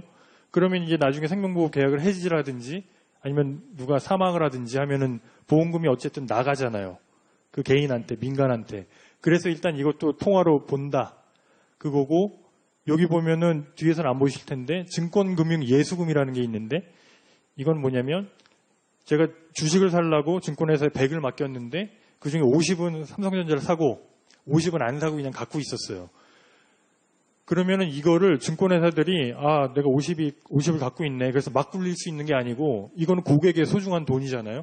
이거를 증권금융이라는 회사가 있어요. 거기다가 맡겨야 돼요. 그 안 사고 남은 돈은. 그럼 증권금융은 그걸 가지고 안전하게 투자를 해요. 뭐 국채나 이런 안전자산에. 그래서 그렇게 맡기게 돼 있거든요. 그거를 증권금융 예수금이라고 하는데 이것도 뭐 찾을 수 있죠. 주식을 안 팔아도 내가 지금 주식 계좌에 안 사고 지금 현금으로 갖고 있는 거라. 그래서 이것도 통화다. 여기까지를 통화로 잡겠다. 그거를 이제 LF라고 불러요. L은 liquidity, 유동성이라는 거고 F는 financial 할 때 그 F죠. 금융기관이 갖고 있는 유동성이다 이거고 그 다음에는 뭐 국채, 지방채 이런 것까지 다 합친 거를 그냥 L, 굉장히 넓은 의미의 유동성이다. 이렇게 되는 거예요. 그러니까 통화라는 거는 그러니까 딱 이런 거죠. 지금 3시 20분인데 이 시간에 딱 멈췄어요. 거래를 멈추고 지금 이 시점에 누구 다 조사를 해가지고 뭐 갖고 계세요? 저는 요구불예금 있는데요. 저는 뭐 주식이 있는데요. 저는 뭐 있는데요. 딱 그 시점을 잘라가지고 보면은 뭐 누군가는 뭐를 갖고 있을 거잖아요. 그거를 그럼 요거는 합쳐서 M1이라고 하자. 요거는까지 합쳐서 M2로 하자. 이제 그렇게 이제 개념을 지은 거죠. 그래서 이거를 보면은 M1은 합치면은 요 정도, 6월 말 기준. M2는 확 늘어나네요. 그러니까 MMF 이런 게 이제 크더라고요. 그 다음에 LF는 3,900조. 그 다음에 L까지 가면은 이게 5,000조. 지금 현재 이렇게 나타나고 있고. 저희 GDP가 얼마라고 그랬죠? 2018년에? 1,800조 정도 되거든요. 명목으로. 근데 지금 통화는 뭐, 이 정도 되고요. 그럼 통화는 누가 발행하느냐? 뭐, 중앙은행이 발행하죠. 제가 아까 빵 주고 100원 받았다고 그랬잖아요. 그거 당연히 통화고, 기타 예금 취급기관, 뭐 예금은행 이런 데도 이제 통화를 발행하죠. 어떻게? 아까 그 파생 통화라고 해서 이제 예금을 하면 조금만 남겨놓고 또 대출하고 뭐 이런 식으로 하잖아요. 이거 전부 다 이제 대출을 하고 하니까 얘네들도 지금 이제 통화를 발행을 하는 거예요. 기타 금융기관도 하죠. 아까 전에 그 보험회사 뭐 M에는 안 들어가지만 LF 할 때 아까 그 생명보험 준비해 놓은 거 이것도 통화로 잡으니까 그 다음에 뭐 증권사 뭐 여기 다 지금 통화를 발행한다. 그럼 통화는 누가 갖고 있느냐? 뭐 통화는 누가 갖고 있느냐? 그 얘기는 예금을 누가 갖고 있느냐? 이거랑 이제 똑같은 얘기죠. 원래는 경제학적으로 그렇게 돼 있잖아요. 가게가 예금을 하고 은행이 중개를 해서 그 돈을 기업이 갖다 쓴다. 이렇게 돼 있는 거잖아요. 그래서 가게가 제일 저 통화를 많이 갖고 있고요. 한 50% 넘게 갖고 있어요. 예금을. 기업이 한 25% 정도.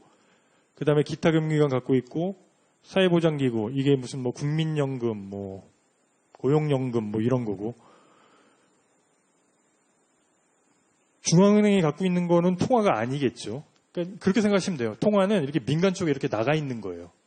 저 중앙은행 아니면 일반 은행 아니면 뭐 예금을 받는 은행 이런 쪽에 들어와 있는 돈은 통화가 아니고 요거 선을 넘어서 밖에 나가면 그게 이제 통화인 거예요.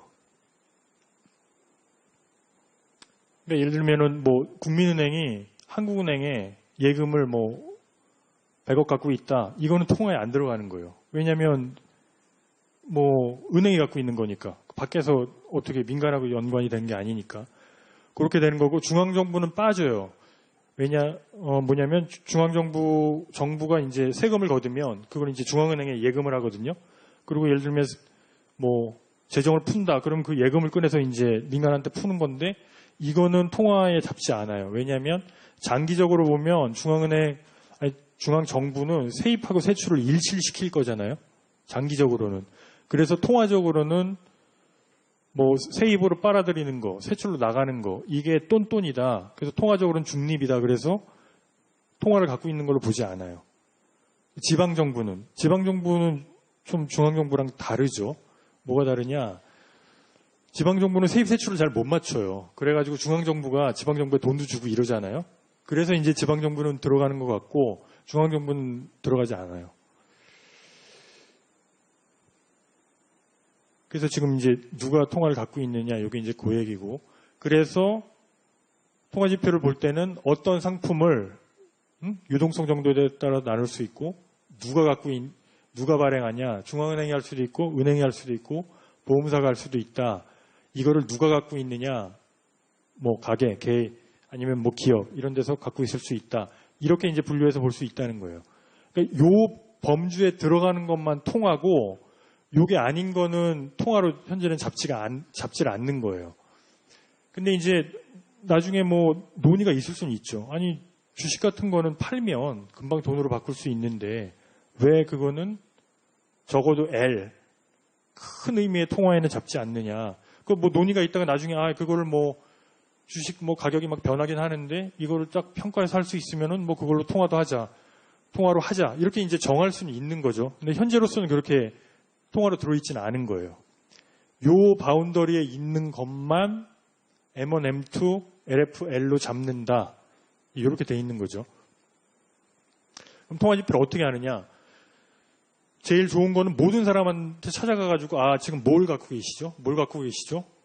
그걸 다 조사해서 하면은 좋죠. 근데 그거 불가능하잖아요. 그래서 어떻게 하냐면 이렇게 하는 거예요. 중앙은행하고 은행들의 대체대조표를 다 받아요. 그래가지고 차변, 대변을 합하는데 그걸 어떻게 하냐면 은행 같은 경우에는 예금을 만약에 제가 은행 가서 예금을 하잖아요. 그럼 은행의 대체대조표에 어떻게 잡히냐면 대변이 빚이잖아요. 빚. 거기에 예금. 나는 이 예금을 누구한테 줄 게 있어. 요구를 하면. 그리고 차변에는 뭐가 잡히죠? 현금이 잡히는 거죠. 제가 현금을 예금을 했으니까. 이런 대체대조표를 전부 전 은행기관을 다 합쳐요. 그래서 대변을 다 합치면 예금이 다 나올 거잖아요. 예금이 얼마. 차변을 다 합치면은 뭐 현금을 얼마 갖고 있고 대출을 해주는 것도 나오고. 왜 대출을 해주는 게 나오냐? 그러니까 한번 생각을 해보시면 제가 은행에서 대출을 받는다. 그러면은 은행에서 저한테 돈다발을 주진 않거든요. 제 예금에다가 돈을 그냥 얼마 이렇게 넣어주지. 그러면은 은행 입장에서는 대체대조표가 어떻게 되냐면 대변 쪽이 빚이라고 그랬잖아요. 거기에는 이 사람한테 내가 예금을 줄 게 있어. 이렇게 늘리고 차변은 자기 자산이잖아요. 거기에다 이제 대출 이렇게 잡는 거죠. 대출을 100 해주고 그래서 이 대체대조표를 전 기관을 다 합치면 오케이. 대변 쪽은 은행 입장에서 보면 빚인데 이거는 예금들이 다 지금 있는 거예요. 이걸 다 더하면은 그래 예금 다 더하면 뭐 요급을 더해서 오케이 요건 M1, 요건 M2 이렇게 하는 거고 대변을 다 더하면 그걸로 이제 그걸 알 수 있는 거죠. 은행이 대출을 얼마나 해줬구나. 은행 입장에서 자산이니까. 그렇게 만들어요. 왜냐? 일일이 개인을 다 조사할 수가 없으니까. 그리고 은행 대체대조표는 꽤 정확하잖아요. 그래서 일단은 대체대표를 다 합친다. 그래서 이걸 만들고 상호거래 제거 이건 뭐냐면 뭐 그런 일은 드물지만 예를 들면 국민은행이 신한은행에 예금을 갖고 있다.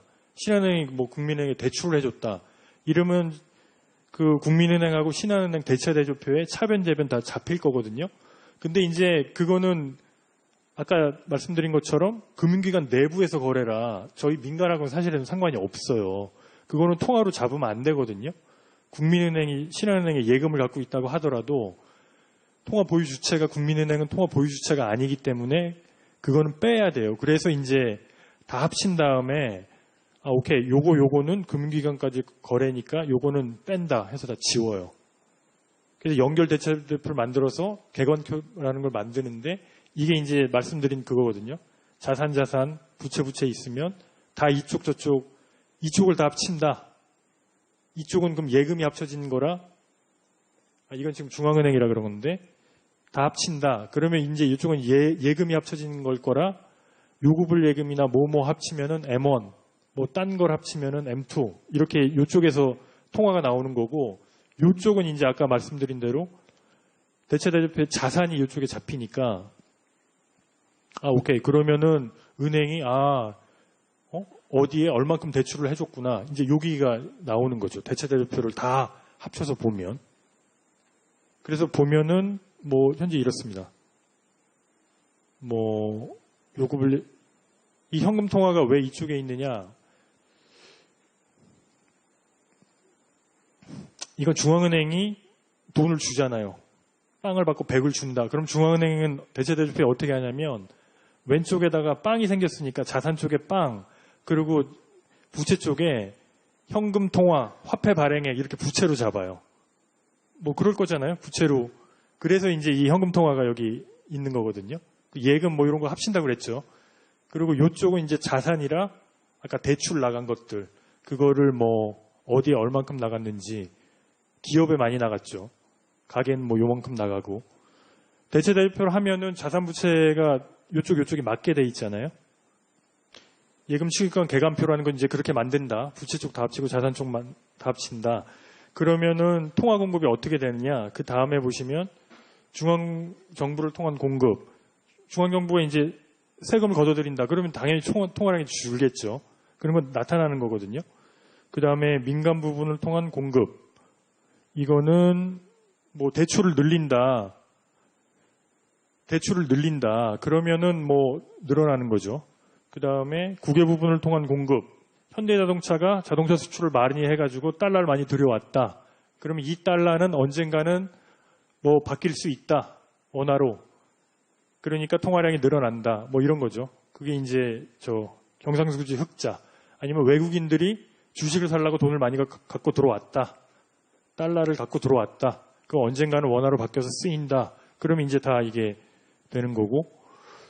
그래서 이제 M1, M2, LF 이런 거를 평잔, 말잔, 원계열, 계정조정 계열 해가지고 뭐 한 2달쯤 뒤에 발표를 하고 있는 거예요. 매달 나옵니다. 매달.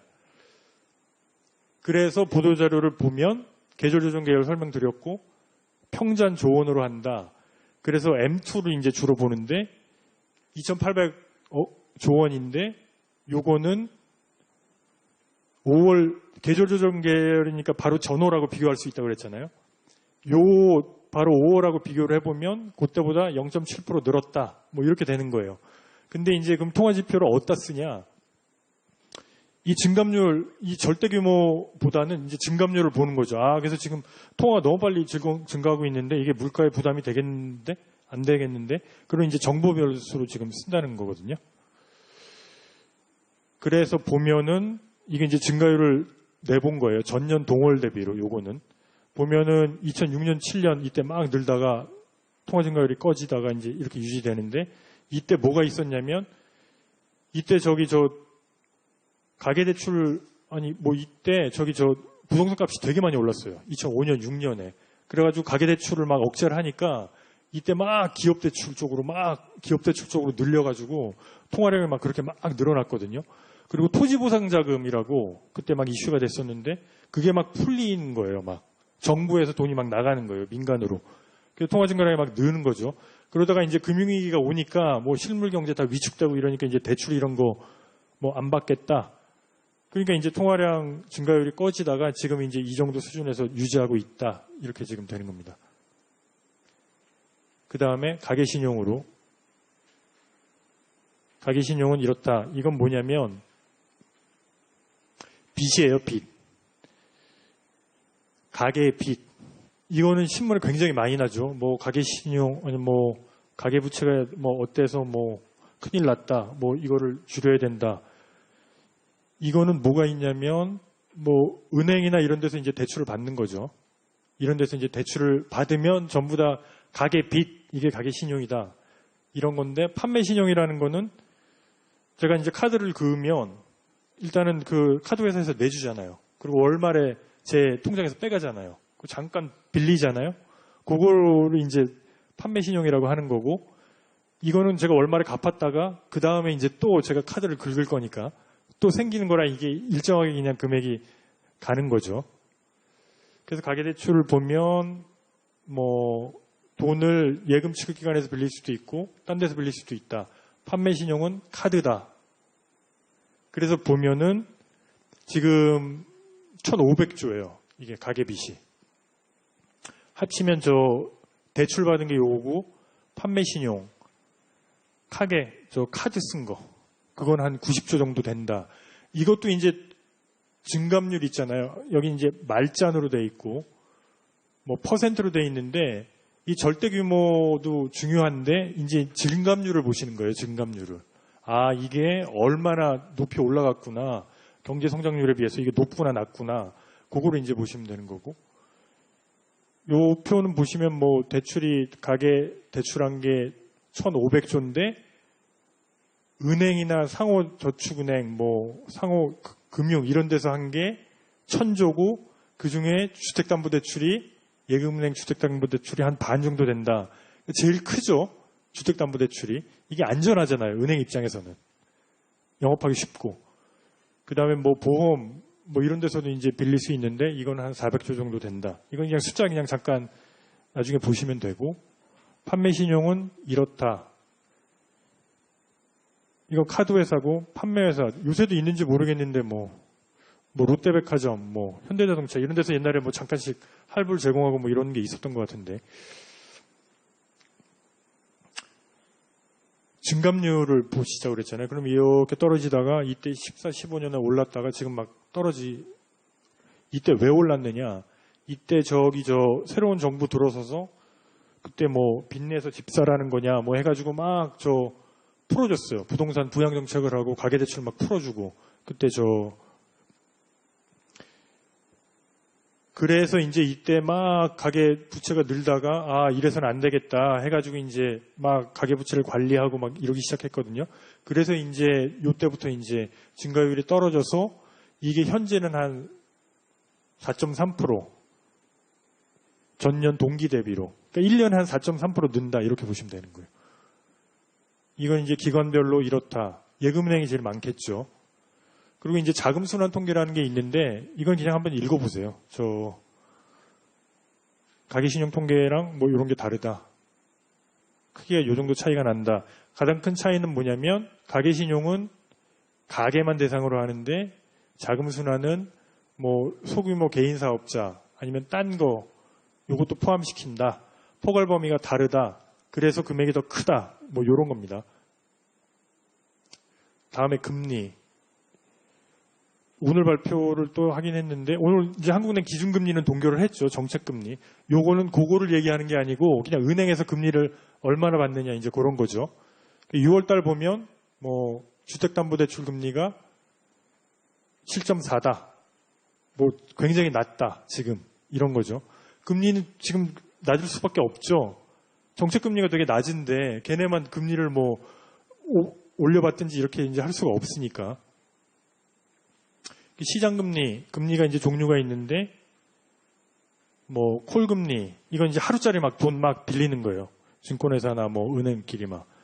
이거는 뭐, 채권금리고, 이거 시장금리고, 이제 대고액금리, 이거는 뭐, 대출할 때 얼마냐, 아니면 예금할 때 얼마냐, 그런 거죠. 이건 옛날에 다 한국은행이 통제를 했었는데, 90년대 이제 금리 자유화하면서 다 은행이 자율적으로 결정을 하고 있고, 이제 여기서 이제 한번 생각을 해보는 게 지금 잠깐 말씀드리면 그 마이너스 금리라는 거 있잖아요. 그거 굉장히 신기한 건데 전 잘 지금 이해를 못하고 있는데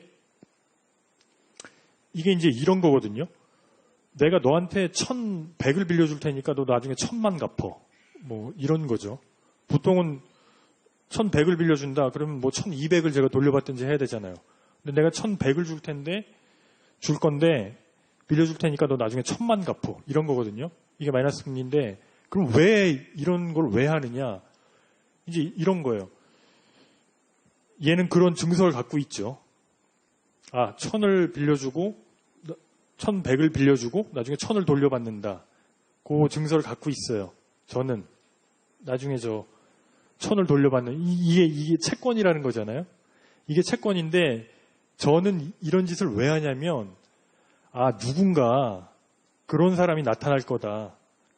나는 1,200을 빌려줄 테니까 너 나중에 1,000만 갚어. 이런 사람도 있을 수 있어요.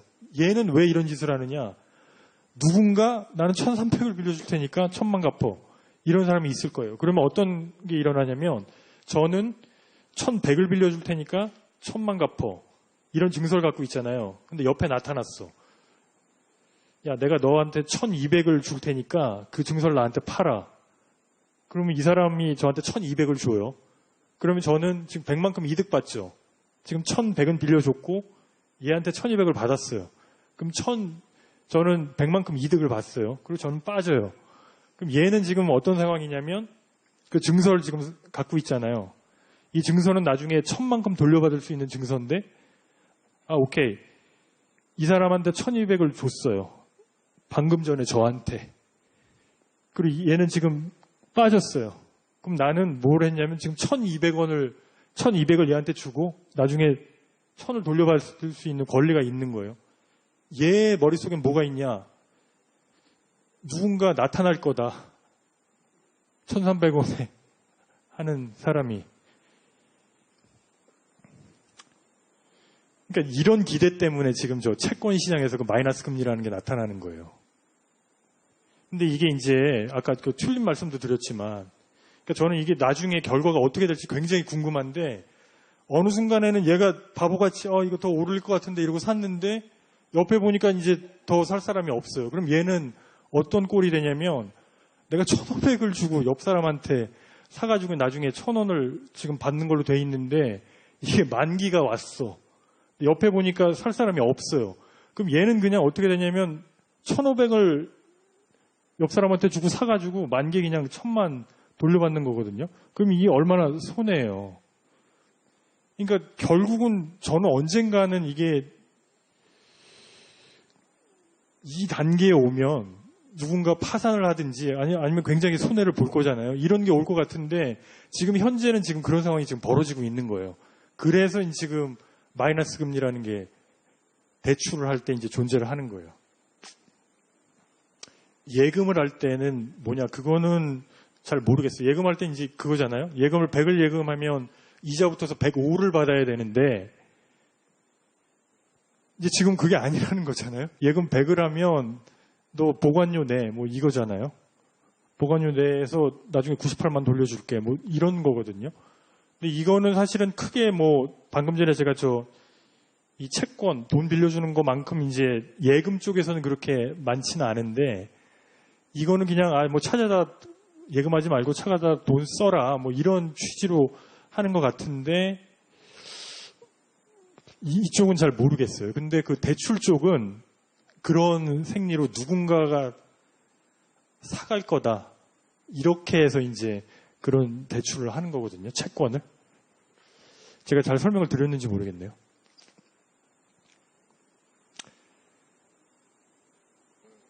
그래서 이제 지금 마이너스 금리를 말씀을 드린 거고, 요거 이제 금리는 어떻게 하느냐. 가중평균을 해요. 뭐냐면 어떤 사람은 3%에 1억을 대출을 받았고 어떤 사람은 5%에 10만 원을 대출을 받았다. 그러면 금리가 얼마냐? 3%고 5%니까 평균에서 4%냐? 이게 아니라는 거죠. 이쪽에 가중치를 더 줘야 되잖아요. 1억에 3%를. 그래서 이제 계산을 그 잔액에다가 금리를 곱해가지고 나중에 잔액으로 나눈다. 그러면은 이제 금리가 중간이 4%가 아니라 요쪽에 1억 쪽에 더 가까워지는 거죠. 3점 몇 프로 뭐 이렇게. 그래서 이제 금리는 뭐 요렇게 공표를 하는 거고, 그래서 2.7%고 요거는 그 자료 그냥 쭉 보시면 되고, 예금금리, 대출금리 이렇고, 수신금리 이거는 이제 은행인데 가중평균 금리예요. 신규 취급액 기준. 그러니까 새로 빌려줄 때 1억을 빌려줄 때 10만 원 빌려줄 때 금리는 이제 요것도 있을 수 있고, 그 제가 설명을 안 드리고 넘어갔네요. 그 잔액 기준. 네, 잔액 기준은 뭐냐면 지금 빌릴 때가 아니고 지금 시점에 딱 잘랐더니 요 대출은 얼마 남았는데 금리가 얼마, 요 대출은 얼마 남았는데 금리가 얼마, 이렇게 할 수도 있잖아요. 계산을. 그러니까 요거는 이제 잔액 기준으로 계산을 한다. 근데 쓰이는 건 다르다. 저희가 더 많이 보는 거는 저희한테 필요한 건 뭐냐면 신규 취급액이겠죠. 돈을 빌릴 때 저축은행 여기서 빌릴 때 얼마지? 여기서 빌릴 때 얼마지? 가중평균이 신규로 빌릴 때 이제 그거를 이제 많이 보겠죠. 그래서 금리를 동향을 보면 올라갔다 이때 뭐 금융위기가 쭉 떨어지고 수신 대출도 그렇고 기업 대출이 금리가 더 높고, 요건 그냥 그래프 보시면은 다 이해가 되실 것 같고, 상호저축은행 뭐 이렇게 비슷하게 가는데 여기 되게 높잖아요. 상호저축은행이. 이때 저 금융위기 따라 이때 떨어졌는데 이때는 왜 상호저축은행이 이렇게 올라갔느냐? 그때 그 상호저축은행은 저 신용등급이 좀 이렇게 낮은 사람들이 이용하잖아요. 저 신용금 높은 사람들은 은행 가서 뭐 빌릴 수 있는데 그런 사람들 참 은행 가면 잘 안 빌려주고 이러니까 결국은 뭐 상호저축은행까지 가서 이제 빌리는데 저때 은행이 굉장히 리스크 관리를 막 강화하고 이랬어요. 그러니까 이제 그런 분들이 상호저축은행 가서 이제 돈 빌리려고 하니까 상호저축은행에서는 막 금리를 높여받고 막 이랬던 거거든요. 그래서 막 그때 막 풍선 효과다. 이게 이제 은행 쪽을 막으니까 상호저축은행 이쪽으로 많이들 가서 저 금리가 높아졌다. 뭐 이런 거거든요. 가계 대책을 잘 세워야 된다. 뭐 그런 거고, 일단 금리 보시고 그 다음에 요거 이제 기타 통계인데 이제 산업별 대출금이라는 걸 내요. 저희가 요거 보면 뭐 도소매, 음식, 숙박업, 그러니까 대출 그것 중에 이게 이제 산업별로 대출이 얼만큼 나갔냐, 이제 이건데, 도소매 음식 숙박업, 여기에 대출이 요만큼 나갔고, 뭐, 얼만큼 늘었다. 퍼센트, 11.4% 늘었다. 많이 늘었네. 그럼 이제 막 이것저것 분석을 할 수 있죠. 그분들이 뭐, 치킨 가게 뭐 이런 거 했는데 장사가 잘 안 되니까 뭐 월세 내야 되고 이래서 뭐 빚을 많이 받았다. 뭐 이렇게 분석을 하든지 뭐 여러 가지로 분석을 할 수 있는 거죠. 그 업종별로 대출이 나오기 때문에. 근데 그건 이제 깊이 있게 다 분석을 해야 되는 거고. 그래서 기타 한국은행에서 내는 게 뭐 예금 좀 이따 보여드릴게요. 뭐 요런 거. 그다음에 대출 지금 산업별로 낸다고 그랬죠.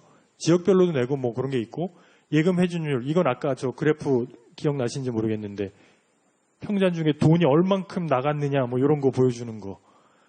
그런 것들 많은 걸 내고 있다. 어디서 찾느냐?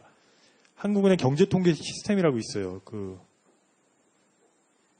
이코노믹 뭐 스태티스틱스 뭐 이런 걸 것 같은데 여기 정말 엄청난 자료들이 있거든요. 근데 쓰시는데 익숙하지 않으실 것 같은데 여기 정말 좋고 엄청난 자료들이 되게 많아요. 그래서 제 생각에는 지금 아까 1학년도 계시고 뭐 2, 3학년 분들 이렇게 통계 찾아보고 하실 때 심심하거나 하실 때 뭐 심심하진 않으시겠지만 그때 여기 한번 들어가서 한번 쫙 보세요. 여기 정말 엄청난 자료들이 있거든요. 저도 다 못 봤어요.